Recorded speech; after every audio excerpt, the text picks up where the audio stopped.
नमस्कार। आज एक बार फिर हमारे साथ मौजूद है एक्स रॉ ऑफिसर एन के सूद साहब। बहुत बिजी रहते हैं, लेकिन हमने उनको उनसे कहा समय देने के लिए, तो उन्होंने हमको समय दिया है। और आज हम बात कर रहे हैं मनीष सिसोदिया के बारे में, जो कि दिल्ली के डेप्यूटी सीएम भी है, दिल्ली के स्वास्थ्य मंत्री भी है, दिल्ली के आबकारी मंत्री भी है। उनके पास बहुत बड़ी बड़ी जिम्मेदारियां हैं। लेकिन इस बीच केजरीवाल बहुत बुरी तरह फंस रहे हैं। केजरीवाल का मैंने जिक्र इसलिए किया क्योंकि वो सीएम है, और मनीष सिसोदिया बगैर उनसे पूछे कोई काम नहीं करते। तो मनीष सिसोदिया को पूछताछ के लिए सीबीआई ने बुलाया है। शराब घोटाला के मामले में एक बार फिर वो परेशान हुए हैं। वो अब संकट में घिरते नजर आ रहे हैं। दूसरी ओर एक और उन पर इल्जाम लगाए जो कि बहुत संगीन है। उसमें वो ऐसा इल्जाम है जिससे उनकी मुसीबतें और बढ़ सकती है। क्या है? उन्होंने अपने कार्यकाल में, यानी जब ये आम आदमी पार्टी की सरकार है, तो इसने अफसरों की जासूसी के लिए एक फीडबैक ग्रुप बनाया था। फीडबैक कोई जासूसी जो जासूसी करता था, ये फीडबैक यूनिट कुछ इन्होंने बनाया था। और इसके बारे में अब इसकी जांच के आदेश दे दिए गए हैं। इसकी भी जांच होगी। तो अब आने वाला समय इनके लिए कितना मुश्किल भरा हो सकता है, इस पूरे मसले पर बात करते हैं। सर, सबसे पहले आपका बहुत बहुत धन्यवाद हमसे जुड़ने के लिए। शुक्रिया जी। तो सर, ये जैसा कि मैंने अपने इंट्रो में आपको बता दिया, क्या लगता है कि अब मनीष सिसोदिया की मुसीबत ज्यादा बढ़ रही है? ये इल्जाम इससे भी बड़ा है जो शराब घोटाले में लगा। देखिए, ये बहुत बड़ा इल्ज़ाम है। देशद्रोही का इल्ज़ाम लगा हुआ है। और ये इल्ज़ाम ऐसा नहीं है कि गवर्नमेंट ने लगा दिया, जैसे बात करते हैं जी मेरे पे ये भी इल्ज़ाम लगा देंगे, वो भी लगा देंगे। देखिए, इनके ऊपर बहुत इल्ज़ाम लगे हैं। अब केजरीवाल बहुत शातिर आदमी है। केजरीवाल के पास जितने भी आस-पास मिनिस्टर होते हैं, किसी न किसी को कहीं फँसा दिया, करप्शन की। मिनिस्टर फँस गया, केजरीवाल फाइल पे साइन नहीं करते। आप देखिए इनके कितने मिनिस्टर, सत्येंद्र जैन अंदर गए हुए हैं, हेल्थ मिनिस्टर, बहुत घोटाले किए हुए हैं। मनीष सिसोदिया के अंदर जाने की बहुत देर से तैयारी चल रही है। इनके कई घोटाले हैं। इनका जो पानी का, दिल्ली जल बोर्ड का, उसके अंदर घोटाला 20 करोड़ का। उसके भी एक आदमी को इन्होंने, जो सीनियर ऑफिसर, उसको अरेस्ट कर लिया सीबीआई ने, और मनीष सिसोदिया उसमें पकड़े जाएंगे।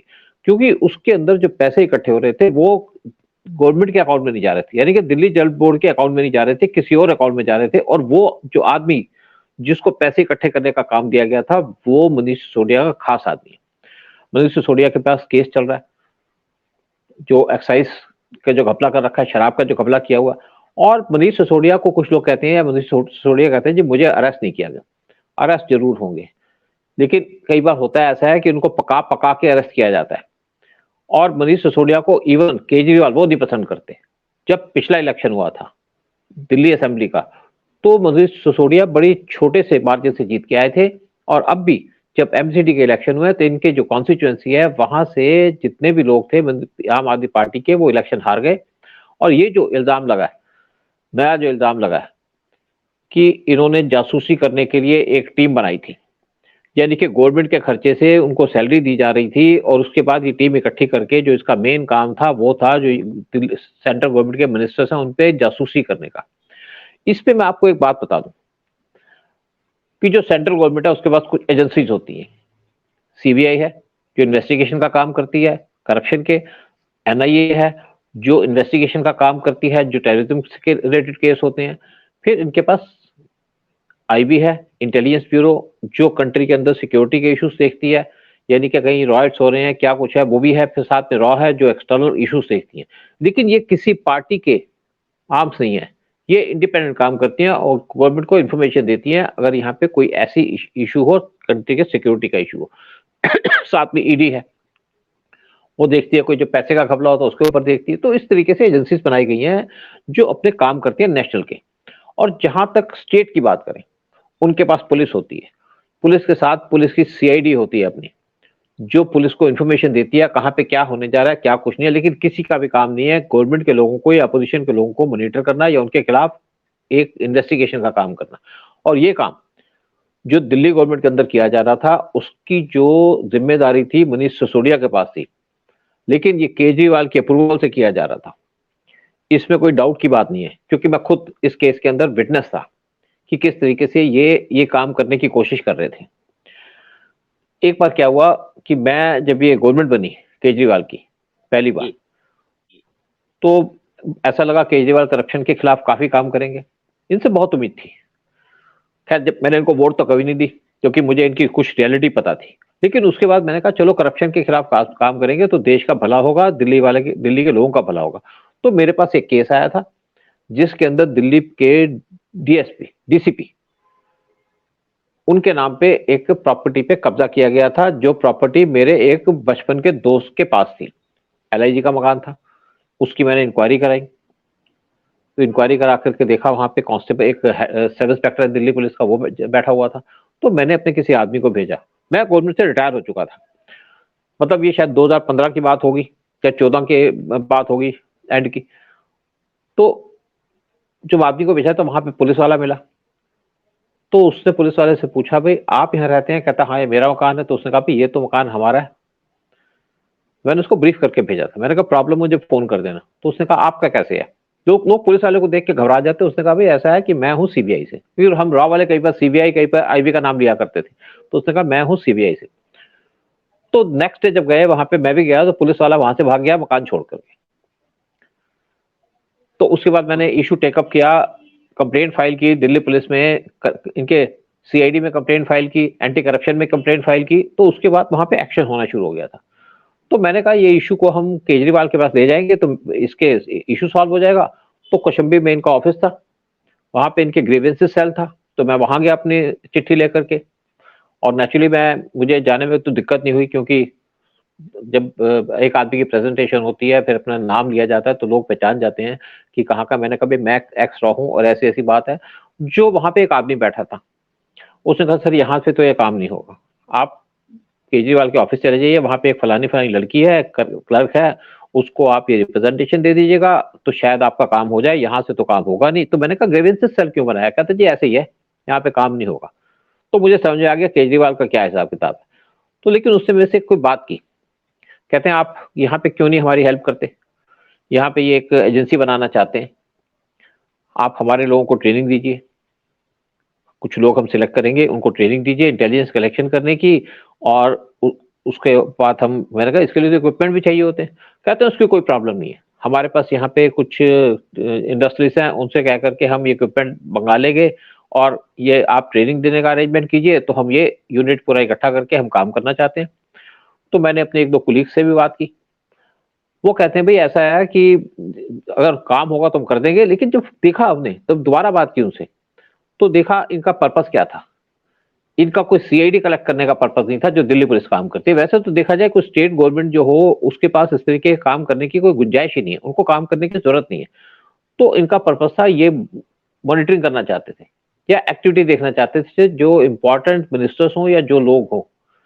तो मैंने उसके बाद मना कर दिया कि मैं ये काम नहीं कर सकता, मेरी जुरिस्डिक्शन में काम नहीं आता, ना मैं ऐसा काम करता हूँ ना मैं काम करूंगा। तो जो इस तरीके से जो आज ये बात हुई है, जो ये एक्सपोजर हुआ है कि मनीष सिसोदिया इन्वॉल्व थे इस टाइप की एजेंसी चलाने में, और ये जो इन्फॉर्मेशन है एक आदमी जिसको इन्होंने एंगेज किया था उसी ने सेंट्रल गवर्नमेंट के को पास की, और उसके बाद इसके ऊपर एक्शन हो रहा है मनीष सिसोदिया के खिलाफ। और मुझे नहीं लगता मनीष सिसोदिया किसी तरीके से बच पाएंगे, जो उनके खिलाफ एंटी नेशनल एक्शन का जो चार्ज लगा है। जी सर, ये तो बहुत बड़ा गोलमाल है। पता नहीं ये कहाँ से पैसा लाते हैं, क्या करते हैं, कोई अकाउंटेबिलिटी नहीं है। इसके बारे में जो बताया जाता है, जो इन्होंने ये एजेंसी बनाई, इसमें इन्होंने 36 लाख रुपए खर्च किए थे। मे बी अमाउंट कुछ ज्यादा भी हो सकता है, जो मैंने अखबारों में पढ़ा है वो तो इतना बताया गया है। सर ये पैसा इनके पास आता कहाँ से है सब करने के लिए? देखिए एक्साइज में जो पैसा इकट्ठा हो रहा था कहाँ जाएगा? यही तो जाएगा ना। अब देखिए यहाँ के दिल्ली के अंदर जितने इमाम हैं, इनको सैलरी दे रहे हैं केजरीवाल। क्या जरूरत है इमाम को सैलरी देने की? मतलब मुस्लिम को अपीसमेंट की बात है, मुस्लिम को वोट लेने की बात है। तो इनके जो इमाम हैं, इनको महीने के पहले दिन के अंदर सैलरी पहुंच जाती है इनके अकाउंट के अंदर। 30,000 की सैलरी है। दिल्ली के अंदर जितने भी इमाम हैं जो उनके डिप्टी हैं, उनको 20 या 25,000 की सैलरी पहली तारीख को पहुंच जाती है। और जितनी मस्जिद, इनके मेंटेनेंस का भी पैसा दिया जाता है। तो सारा खर्चा तो निकाल देते हैं अपने फंड से। फिर दूसरी तरफ इनको जब ट्रैवल करना होता है, अभी जब गुजरात के इलेक्शन में ट्रैवल कर रहे थे, तो ये मान को बुलाते थे, पंजाब के चीफ मिनिस्टर हैं, उनके प्लेन में आप चले जाते थे, चार्टर प्लेन में जाते थे, क्योंकि दिल्ली के अंदर वो पावर नहीं है, ये यहाँ के चीफ मिनिस्टर। लेकिन उसके साथ साथ यहाँ पे इनके पास बहुत पावर है, इनके साथ बहुत आगे लोग घूमते रहते हैं, इंडस्ट्रीज घूमते रहते हैं, और जो एक्साइज का घोटाला हो रहा है, या दिल्ली जल बोर्ड के पैसे खाए गए हैं, या आज सत्येंद्र जैन जेल में बैठे हैं तो करप्शन के चार्ज में बैठे हैं ना, तो जो पैसा आता है वो ऐसे दिया जाएगा। और इन्होंने जो लोग रिक्रूट किए थे उनको सैलरी दे रहे थे। मुझे नहीं पता कि सैलरी उनको कैश दी जा रही थी या चेक से, और इसमें पॉसिबिलिटी है कि उनको जो सैलरी दी जा रही होगी वो नेचुरली कैश दी जा रही होगी, और साथ में कुछ इक्विपमेंट भी खरीदे होंगे, गाड़ियां होंगी साथ में, क्योंकि जो इंटेलिजेंस के लोग होते हैं जिनको आपने सीआईडी इंटेलिजेंस का काम कराना है, उनको गाड़ियों में घुमाने का भी तो खर्चा देना पड़ेगा ना, उनको मोबाइल देना पड़ेगा, उनको बाकी चीजें देनी पड़ेंगी, और एक इन्फॉर्मेशन लेने का तरीका भी होता है। तो ये एक समझिए कि देश के अंदर एक यूनिट बना रहे थे, और इससे कोई देश का फायदा नहीं था, या इनकी पार्टी का फायदा नहीं था, ये टारगेट करना चाह रहे थे सेंट्रल गवर्नमेंट के मिनिस्टर्स को, और एक तभी इसको कहा जाता है देशद्रोही का काम था, देशद्रोही की जा रही थी। और जैसे आप देख रहे हैं आम आदमी पार्टी बड़ी एक ईमानदार पार्टी के नाम पे आई थी, आज ईमानदार पार्टी ओपन हो चुकी है, एक्सपोज हो चुकी है, करप्शन से लिप्त हैं इनके लोग। बहुत कुछ कहा था इन्होंने जब ये हाँ, सत्ता में आने से पहले हम एक और बात लाएंगे, ये करेंगे। हाँ, देखिए एक और बात थी यहाँ पे एसएसएफ खोला हुआ था। एसएसएफ होता है सीक्रेट सर्विस फंड, यानी कि इसको चलाने के लिए सीक्रेट सर्विस फंड किया जा रहा था, वो खोला हुआ था, एक अकाउंट मेंटेन किया जा रहा था उसके हिसाब से। और ये जो सीक्रेट सर्विस फंड होता है ये इंटेलिजेंस एजेंसीज रखती हैं अपने पास अपने ऑपरेशंस को चलाने के लिए। तो ये काम भी यहाँ पे किया गया है। मतलब सर ये कहा जाए क्या कि ये जैसे हमारी इंटेलिजेंस ब्यूरो है या रॉ है उसके समानांतर या कुछ उसी अंदाज में ये लोग काम कर, मतलब ये खुफिया एजेंसी इन्होंने बना रखी थी अफसरों की जांच पड़ताल कराने के लिए, यही सब चल रहा था। ये तो अपने आप में बड़ा संगीन मामला है। बिल्कुल, देखिए आईवी रॉ जो है ये गवर्नमेंट की एजेंसीज हैं, काम करती है देश की सुरक्षा के ऊपर। जो सीआईडी है जैसे दिल्ली पुलिस की है, इनके पास भी कई कुछ खर्चे होते हैं। ये क्या काम करते हैं, ये काम करते हैं कहीं रॉयट्स होने वाले हों उसकी इन्फॉर्मेशन रखते हैं, कहीं गड़बड़ी होने वाली है उसकी इन्फॉर्मेशन रखते हैं, कहीं पे गुंडागर्दी है, किसी के पास कोई इंसिडेंट हो जाती है उसकी इन्फॉर्मेशन लेके चुपचाप रखते हैं अपने पास, अपने साथ जासूस भर्ती कर, जासूस मतलब एजेंट भर्ती करते हैं, उनको छोटे छोटे पैसे देते हैं। आप देखा होगा, आप कहीं जाएंगे तो दिल्ली पुलिस के कोई जो एएसआई और हेड कांस्टेबल मोटरसाइकिल में घूम रहे होते हैं, और जगह जगह जाके कुछ जो लोग खड़े होते हैं, यानी कि कोई सब्जी वाला खड़ा होता है या कोई रेडी वाला लगा होता है, उससे बात करते हैं।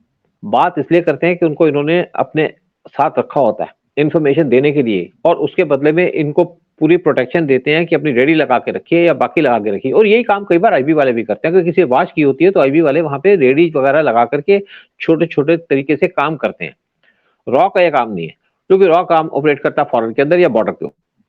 तो इसी ये जो काम कर रहे थे केजरीवाल, ये मनीष सिसोदिया, ये जो आता है यानी कि इलीगल काम था, जो ये इसके अंदर जो हेड आता है वो है देशद्रोही। ओके, तो सर ये अब क्या लग रहा है आपको कि आने वाले समय में जितना बड़ा ये खुलासा हुआ है, अब क्या देख रहे हैं आप मनीष सिसोदिया का फ्यूचर आगे? बहुत मुश्किल आने वाली है कि देखिए ऐसा है, केजरीवाल का एक बड़ा सिंपल सा तरीका है काम करने का।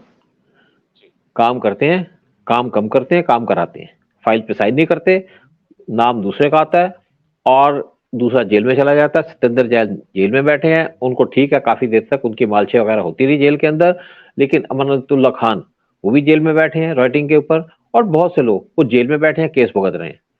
ये काम करा करके साइड में हो जाते हैं, अपना नाम आगे आने नहीं देते, चुपचाप ये काम कर रहे हैं। लेकिन कब तक चलेगा? ज्यादा होशियार आदमी गड्ढे में गिरता है। एक कहावत है, सियाना कौआ गूंग खाता हमेशा, तो इनका यही हाल होगा।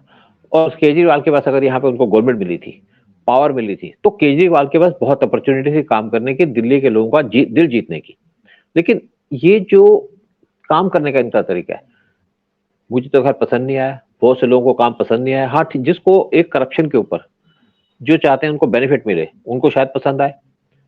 लेकिन अगर केजरीवाल अच्छे तरीके से काम करते तो मुझे लगता है कि ये बहुत सक्सेसफुल हो सकते थे। और अब भी अगर ये अपना काम करने का तरीका चेंज करके नेशन को नुकसान पहुंचाने के बजाय, यानी कि एंटी सीए प्रोटेस्ट करने के बजाय, या जो फार्मर्स प्रोटेस्ट है उसमें पार्टिसिपेट करने के बजाय ये देश के साथ जुड़ के आगे काम करें तो अच्छा होगा, नहीं तो इनके जितने भी मिनिस्टर हैं एक के बाद एक जेल में जाएंगे।